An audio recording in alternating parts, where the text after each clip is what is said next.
আলহামদুলিল্লাহ রাব্বিল আলামিন ওয়াসসালাতু ওয়াসসালামু আলা রাহমাতিল লিল আলামিন সাইয়্যিদিনা মুহাম্মদ ওয়া আলা আলিহি ওয়া আসহাবিহি আজমাইন আম্মা বা'দ ফাকাদ ক্বালা আল্লাহু তাআলা ফিল কুরআনিল কারীম বা'দা আউযু বিল্লাহি মিনাশ শাইতানির রাজীম বিসমিল্লাহির রহমানির রহিম قل إن كنتم تحبون الله فاتبعوني يحببكم الله ويغفر لكم ذنوبكم والله غفور رحيم আমি সংক্ষেপে আপনাদের সামনে উপস্থিত হয়েছি শুধু আমার মামার কায়েদ মিল্লাত আল্লামা জুনায়েদ বাবনগরী রাহিমাহুল্লাহর একটা স্মৃতি চারণ করতে।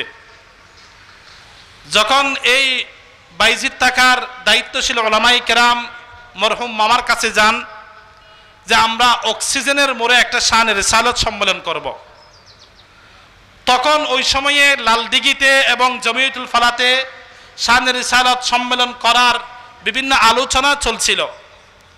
অনেক উলামায়ে কেরাম পরামর্শ দিয়েছিলেন যে যেহেতু চট্টগ্রাম মহানগরে একটা শান রিসালত সম্মেলন হবে, তাহলে আমরা সকলেই ওই দিকেই মেহনত করলে সুন্দর হবে। তখন তিনি অসুস্থ শরীর নিয়ে বলছে, না, অক্সিজেনের মোড়েই আগেই শান রিসালত সম্মেলন হবে। এই সম্মেলনটা কায়েদ মিল্লাত আল্লামা জুনায়েদ বাবনগরী রাহিমাহুল্লাহ অতি শারীরিক দুর্বলতা সত্ত্বেও উনি নিজেই বলছে আমি শারীরিকভাবে উপস্থিত থাকব এবং এখানেই শান রিসালত সম্মেলন হতে হবে, এরপরে ইনশাআল্লাহ আমরা অন্য জায়গায় করব। তাহলে এই সম্মেলনের প্রথম যিনি উদ্যোক্তা তিনি হলেন কায়েদ মিল্লাত আল্লামা জুনায়েদ বাবনগরী রাহিমাহুল্লাহ। তার এই সম্মেলন, সেখানে আমি তার বাগিনা হিসেবে, একজন তার নগণ্য ছাত্র হিসেবে উপস্থিত না হলেই নিজের কাছে অপরাধী মনে হয়, সেই জন্য এখানে উপস্থিত হওয়া। শুধু একটি কথা, আশকানে মুস্তাফার দাবি সকলেই করে। এশকে মুস্তাফা দাবির নাম নয়, এশকে মুস্তাফা অন্তরে লালন করার নাম। একজন সাহাবীর কথা বলেই আমি আপনাদের কাছ থেকে বিদায় নেব। যায়েদ ইবনে দাসিন্না রাদিয়াল্লাহু তাআলা আনহু নামক একজন আশিক মুস্তাফা, একজন সাহাবী রাসূল, তাকে মক্কার কাফেররা, সন্ত্রাসীরা গ্রেফতার করেছে। তাকে অনেক বুঝিয়েছে। আবু সুফিয়ান ছিল সেই বাহিনীর প্রধান। আবু সুফিয়ানের নেতৃত্বে যায়েদ ইবনে দাসিন্নাকে অফার দেওয়া হয়েছে, ভাই যায়েদ, আপনি তো নেতা মানুষ, আপনি সর্দার মানুষ, আপনি কেন মুহাম্মদের সাহাবী হবেন, অনুসারী হবেন? আপনি নিজেই তো একজন নেতা, আপনাকে যা সুবিধা আছে আগের থেকে আরো অনেক বাড়িয়ে দিব। আপনি যদিও বা ভুলক্রমে কোনো কারণে মুহাম্মদের দলের সদস্য হয়েছেন, এখন চলে আসেন। যায়েদ ইবনে দাসিন্নাকে অনেক বোঝানোর পর যায়েদ ইবনে দাসিন্না কোনো মতেই রাজি হয় না। তখন তাদেরকে বলছে, ভাই, আপনারা যে অফার দিতেছেন, মুহাম্মদের মুহাব্বত এটা আমার অন্তরের সাথে লেগে গেছে। আপনি যদি সেটা বের করতে বলেন, তাহলে তার দৃষ্টান্ত হবে এমন, দুধ আর চিনি, যখন চিনি দুধের সাথে মিশে যায় তখন যেরকম একাকার হয়ে যায়, আমার প্রতিটা শরীরের রক্তের পোটার সাথে হুব্বে ইশকে মুহাম্মদ, হুব্বে মুহাম্মদ লেগে গেছে।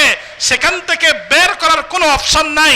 আপনারা যে চেষ্টা করতেছেন সেটা হলো দুধ থেকে চিনিকে আলাদা করার চেষ্টা, সেটা যেরকম কিয়ামতের সকাল পর্যন্ত হবে না। আমি যায়েদের অন্তর থেকে নবী মুহাম্মদের মহাব্বতকে, ভালোবাসাকে পৃথক করা যাবে না। তখন যায়েদ ইবনে দাসিন্নাকে যখন শেষ অপশন বলে দিল, তখন আবু সুফিয়ান সন্ত্রাসী বাহিনীকে বলছে, মক্কার হুদুদ হারামের ভিতরে, হারামের সীমানার ভিতরে তার আর কোনো চিকিৎসা নাই, তাকে হারামের সীমানা থেকে বের করে নাও, বের করে সীমানা, হারামের সীমানা থেকে বের করে তাকে ওখানেই গিয়ে শেষ তার চিকিৎসা করে দাও, অর্থাৎ তাকেই শেষ হুমকি দেওয়া হবে, প্রাণনাশকের হুমকি দেওয়া হবে। এটাই হলো শেষ অপশন। যখন বের করে যায়েদ ইবনে দাসিন্নাকে নিয়ে গেল, তখন বন্দুকের নল ধরে বলছে, তুমি যদি এই এখন তোমার জীবনের শেষ মুহূর্ত, এখন তোমার কাছে একটি মাত্র অপশন আছে, সেটা হলো নবী মুহাম্মদের দল ত্যাগ করবে না, ধর্ম। তবে এটা আমরা আর বলবো না, তবে আপনি এতটুকু অনুমতি দেন যে এখন আপনাকে টুস করলেই, ক্রস করলেই শেষ, এমত অবস্থায় আমরা আপনাকে জীবন ভিক্ষা দিব, শুধু একটু মাত্র অনুমতি দিবেন। কি অনুমতি? যে আপনার জায়গায় নবী মুহাম্মদকে এনে দেওয়ার অনুমতি দেন, আমরা আপনাকে জামাই আদরে বাসায় পৌঁছে দিব আর নবী মুহাম্মদ সাল্লাল্লাহু আলাইহি সাল্লামকে আপনার জায়গায় দিব। তখন যায়েদ ইবনে দাসিন্না বলছে, আরে বোকার জাতি, আমার মতো হাজারো কোটি যায়েদ শহীদ হতে পারে, আমার প্রিয় হাবিব সাল্লাল্লাহু আলাইহি ওয়াসাল্লাম তো এখানে আনা দূরের কথা, তিনি যেখানে আছেন তার শরীরে একটা আঘাত হবে, ফুলের তোড়ার আঘাত হবে, আমার মতো যায়েদ বসে থাকবে, কোটি যায়েদ শহীদ হতে পারে, নবী মুহাম্মদের শরীরে একটা ফুলের তোড়ার আঘাতও হতে পারে না। এটাই হলো ইশকে নবী। তখন আবু সুফিয়ান বলছে, মা রাআইতু মিনান নাসি আহাদা ইউহিব্বু আহাদা কাহুব্বি আসহাবি মুহাম্মাদিন মুহাম্মাদা। পৃথিবীর ইতিহাসে অনেক প্রেম কাহিনী পড়েছি, অনেক প্রেম কাহিনী দেখেছি, শুনেছি, কিন্তু পৃথিবীর ইতিহাসে মুহাম্মাদের সাহাবীরা মুহাম্মদ সাল্লাল্লাহু আলাইহি সাল্লামকে যেই রকম ভালোবাসে সেই রকম ভালোবাসার কোন নজির পৃথিবীতে আর নাই।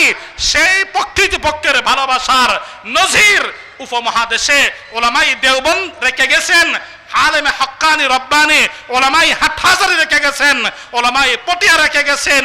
এদের ভিতরে সাহাবীর সে ইশক আছে, ইশকে মুহাব্বত, যেই ইশকে মুহাব্বতের মানদণ্ডে সাহাবায়ে কিরাম রিদওয়ানুল্লাহ আলাইহিম আজমাইন রাদিয়াল্লাহু আনহুম ওয়া রাদু আনহুর সার্টিফিকেট পেয়েছে। সেই ইশকে মুহাব্বতের এই সিস্টেমে মুহাব্বত করে গেলে ইনশাআল্লাহ আমরাও আল্লাহর সন্তুষ্টি অর্জন করতে পারবো। কালকে হাসরের ময়দানে হাউজে কাউসার থেকে পানি পান করব।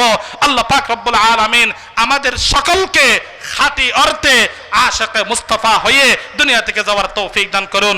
সকলেই বলি আমিন। হাযা মা ইনদি ওয়াল ইলমু ইনদাল্লাহ ওয়া মা আলাইনা ইল্লাল বালাগ ওয়া সাল্লাল্লাহু তাআলা আলা খাইরি খালকি মুহাম্মদ ওয়া আলিহি ওয়া আসহাবিহি আজমাইন।